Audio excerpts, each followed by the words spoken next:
2021년 9월 27일 하나님께서 이 새벽 우리에게 주시는 말씀은 출애굽기 21장 12절에서 36절의 말씀입니다.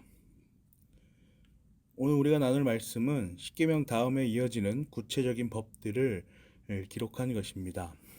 특별히 폭력과 사고에 관하여 어떻게 법으로 다스려야 하는지를 아주 상세하게 기록하고 있지요. 이 말씀을 현대를 살아가는 우리에게 문자적으로 적용하기에는 아주 적절치 않아 보입니다.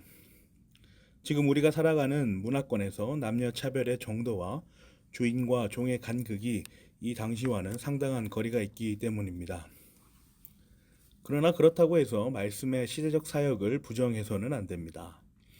지금도 여전히 유효한 이 말씀의 내용을 우리는 반드시 찾아서 분명히 묵상하여야 할 것입니다. 먼저 13절을 보시면 그가 일부러 죽인 것이 아니라 실수로 죽였으면 내가 너희에게 정하여 주는 곳으로 피신할 수 있다.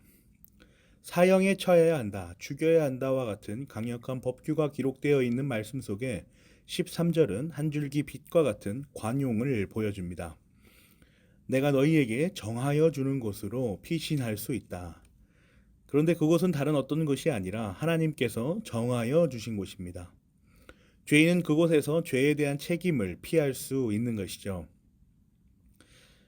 이 말씀을 이렇게 묵상할 수 있도록 하는 근거는 바로 20장 20절에 기록된 말씀 때문입니다. 모세가 백성에게 말하였다. 두려워하지 마십시오. 하나님이 당신들을 시험하시려고 나타나신 것이며 당신들이 주님을 두려워하여 죄를 짓지 못하게 하시려고 나타나신 것입니다. 하나님께서 율법을 선포하시고 잠시 산의 연기로서 나타나신 까닭은 이집트 땅에서 건져내신 백성들을 훈계하시고자 함입니다. 그의 권위를 분명하게 보여주시기 위함인 것이죠. 왜 그러셨던 걸까요? 하나님이 보시기에 이 백성들이 너무나도 죄에 연약하고 죄에 노출되어 있고 또한 무능력한 존재자들로 보여지셨기 때문입니다. 그렇습니다. 율법은 하나님께서 우리의 약함 때문에 제정하신 것입니다. 그대로 놔두었다가는 도저히 그가 직접 택하신 백성다운 삶을 살 것 같지 않기에 하나님께서는 이 율법을 제정하신 것이죠. 따라서 율법은 하나님의 사랑의 실현입니다. 단순히 하나님의 어떤 강압적인 명령이 아닌 것입니다. 다시 오늘 본문으로 돌아와서 그렇기 때문에 율법이 엄격하고 무서워 보이는 것은 반드시 그렇게 하지 말라고 하는 하나님의 애가 타는 외침이 있기 때문입니다. 너희가 하면 큰일 난다. 어떻게 되는지 알지와 같은 그런 경고성 말들을 우리의 자녀들에게 훈육할 때 많이 사용하지 않습니까? 이와 같습니다. 그런데 율법은 그렇다고 해서 허공에 울리는 전혀 의미 없는 것도 아닙니다. 율법은 이 율법이 적용되는 백성들이 반드시 사수하여야만 하는 법도이며 명령이고 삶의 규범입니다. 하나님의 백성인 우리는 성도로서 이 율법과 규례들을 삶의 규범으로 뿌리 깊이 박아 놓아야 하는 것이죠. 그래서 율법 이후에 상세한 조항들이 필요한 것입니다. 단순히 무조건적인 복종과 강제적인 압제만이 율법의 목적이며 하나님께서 사랑하셨기 때문에 우리에게 주신 것이라는 그 어떤 상징적인 의미만 있는 것이라면 이렇게까지 상세하게 또한 구체적인 그 사례들을 나열한 그 조항들이 불필요했을 것입니다.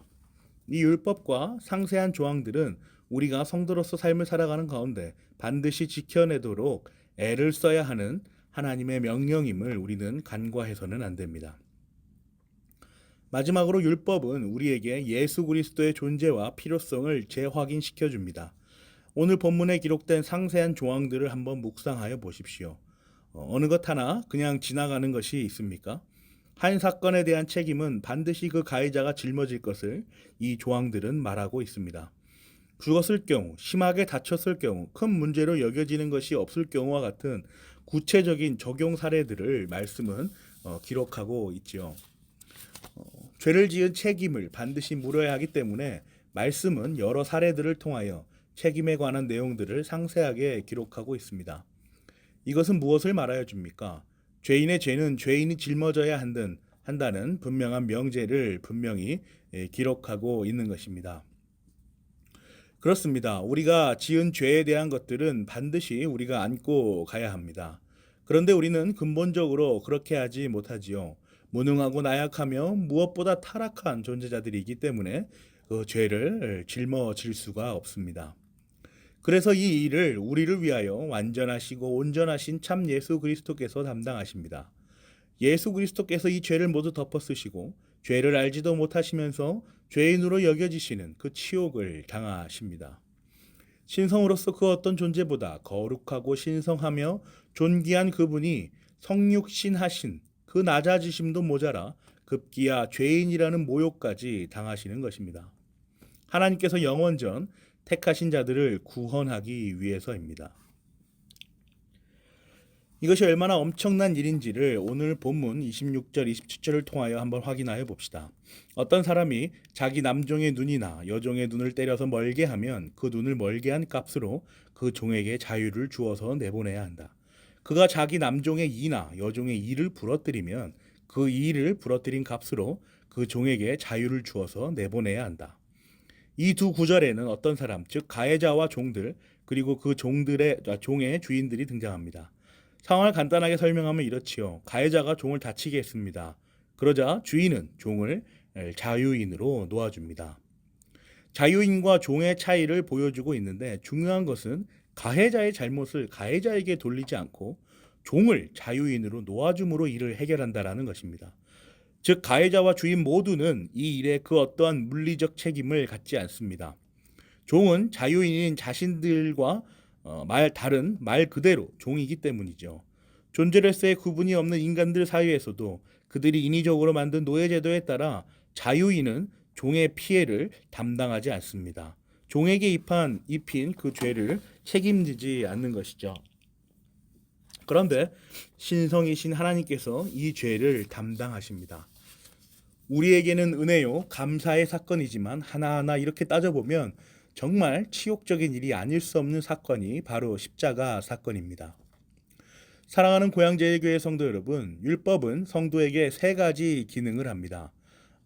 말씀의 맥락에 따라 말씀드렸습니다만 우리 신앙의 선배들은 이를 다음과 같이 정리합니다. 첫째, 율법은 하나님께서 하신 말씀이자 명령이다.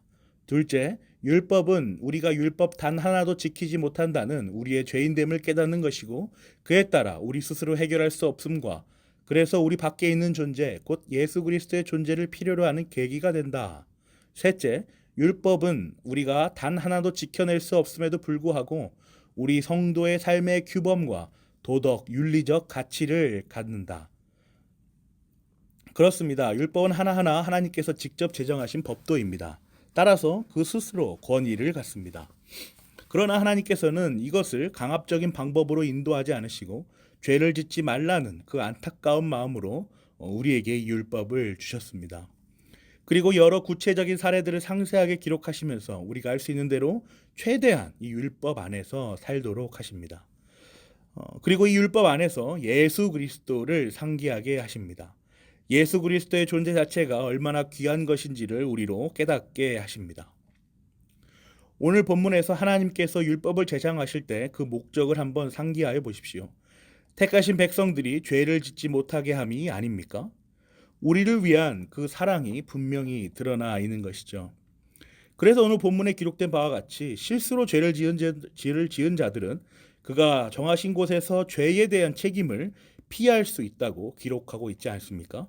그가 정하신 곳, 정하신 그 존재, 그분은 누구십니까? 누가 이 일들을 완성하여 내셨습니까? 율법을 통하여 예수 그리스도를 묵상하여 내시기를 원합니다. 우리가 이 율법의 세 가지 용도를 잘 묵상하며 기억하고 십계명을 마주할 때마다 하나님께서 우리에게 주신 의도를 읽어내기를 소원합니다.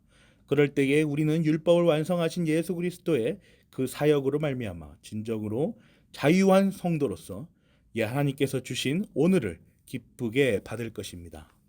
아멘.